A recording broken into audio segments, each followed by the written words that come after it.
Hey there, garden enthusiasts! Ready to create a garden that's not just beautiful, but also super sustainable? Welcome to our permaculture adventure, where observing and interacting with nature is the name of the game.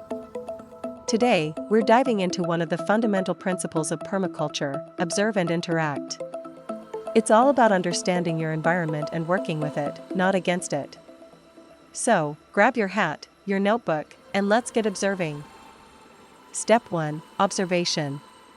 Spend a whole season watching how sunlight, wind, and water move through your potential garden space. Yes, a whole season.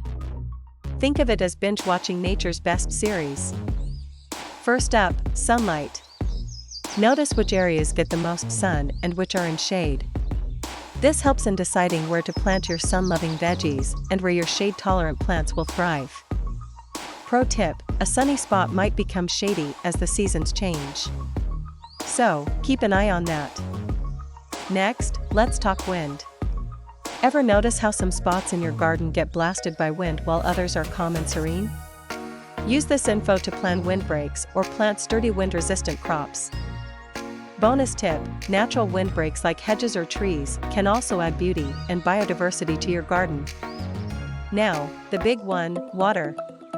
Watch where water flows in pools during rainstorms. This is crucial for designing a garden that uses water efficiently. Trust us, a well-placed swale can save you from a soggy disaster. With all this juicy info, it's time to interact and design. Position your garden beds to maximize sunlight, use natural barriers to shield from wind, and create swales to manage water. It's like solving a beautiful puzzle. Imagine your sun-loving tomatoes basking in the perfect spot, your leafy greens chilling in the shade, and your thirsty plants always hydrated but never flooded. So, why go through all this trouble? The benefits are huge.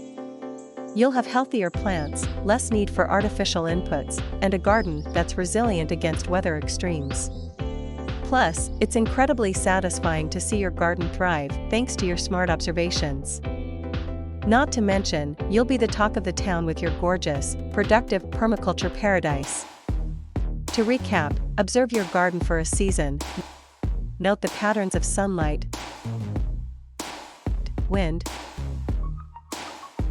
and water. And then design with these elements in mind. Easy, right? Now, get out there, start observing, and interact with your garden. Don't forget to like, subscribe, and hit that bell icon for more permaculture tips and tricks. Happy gardening! See you in the garden, folks!